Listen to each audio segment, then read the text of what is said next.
What's going on, guys? Let's be honest, most Lincoln cents get ignored and people really focus on the crazy ones that are worth thousands of dollars.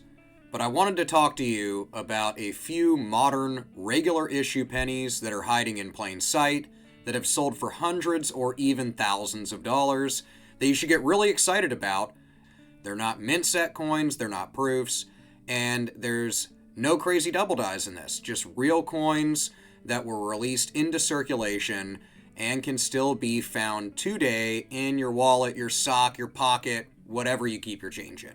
So these are 6 new coins that maybe you've seen, maybe you haven't, but let's get talking about.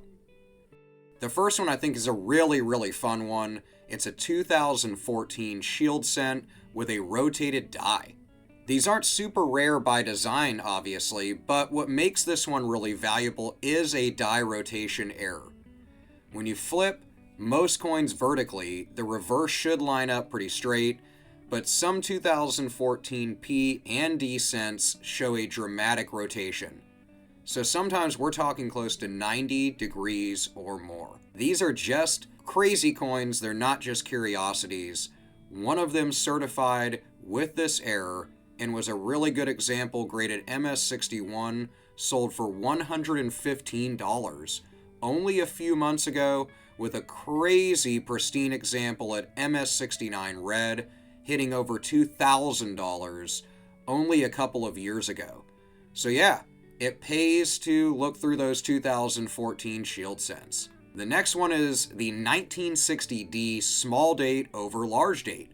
This is another one of those really oddball transitional varieties, and this one's caused by a die reworking.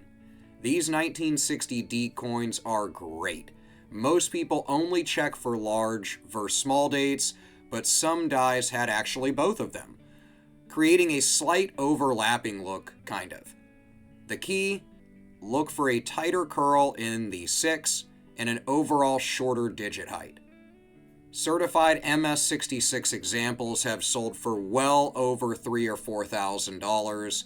Even lower graded, lower MS60 grades can sell for $200 or $300, making it definitely worth the cost of grading. This one is still found in rolls, really, so it's one of those older ones that you can look for. Just have a trained eye. The next one on the list is the 1971 S Lincoln cent, and these are one of those great coins that I think is a sleeper, but in really good condition, can sell for really good money. I know they're about 55 years old, so they're getting a bit older, but they're a non-wheat cent that can sell for really good money. For example, a PCGS MS67 red example sold for $1,200 through Heritage auction. Another one sold for $400 in an MS61, so actually quite a bit lower in grade. Now these are circulation strikes, so they're not proofs, but most end up pretty beat up and changed, so it made the actual amount of them out there on the market a bit smaller for these in high grades, so if you find one in really good condition, you could be sitting on some really good money. The fourth one is the 1994 Lincoln cent. That's another one of those with a scarcity on the market, and I think if you are worth drumming out a little bit of money to get it graded, a really good condition one, even in circulated condition, can come back and sell for a lot of money. So the 1994 Lincoln cents from Philadelphia are, of course, common, but unless we're talking those really high grades, so if it's a high MS68 red or even an MS66, those can sell for hundreds and upwards of a couple $1,000, like even an MS66 red that sold from great collections for $2,800. Now why? The copper plating on the 90s zinc cents scratches and spots really easily. Some folks in the comments can probably give better information than me about that, so please comment if you know more about why it does that, but few survive in really good condition, gem condition. So this is one of those ones that's worth pulling aside if you're roll hunting for kind of some more modern stuff. The fifth one on the list is the 1986D Lincoln cent, which is actually when my older brother was born, in really high grades, higher MS66 or higher grades, so really good condition, of course. These Denver minted coins can sell for really good money.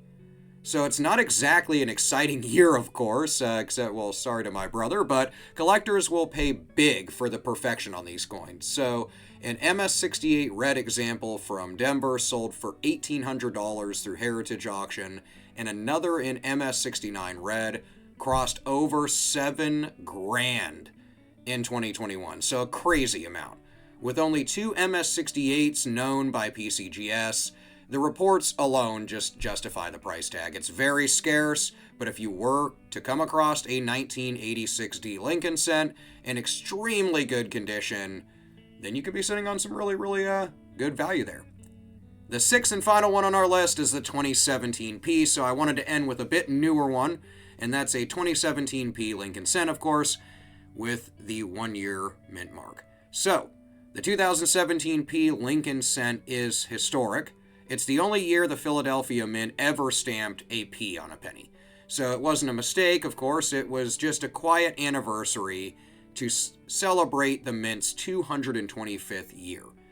So certified examples of these that are graded really high, like MS67, 68, especially 68s and stuff that have designations like red, have sold for $500 or $600 easy. Now, even lower grades in like MS60 and higher have sold for an upwards of $100 or more. So these are really good ones to look for in rolls while you hunt through that. It's a modern key date, and it's one to stash now as I think it's going to gain value. So it's a really cool coin. So every coin we just covered, of course, is a regular Lincoln cent. There's no mint sets. There's no proof-only issues. There's some errors and a little mix of just some scarcity on the market ones. And every single one has a verifiable sale that I'll link in the description box. If you are hunting rolls, collecting anything even on a budget, or just sorting through your pocket change, you've got a real shot at finding one of these bad boys, and I hope you do, or any of the other coins that are covered in other people's channels and my other videos. So please let me know in the comments what you're pulling in your coin, banknote, and collectible searches. Heck, if you went to the flea market and found that really cool old pound puppy or whatever, stuffed animal or whatever it is you collect, let me know what it is in the comments. If you want more real, factual coin content, things about currency and precious metals, then hit subscribe, and I'll see you in the next video. Have an awesome day, guys. Peace out.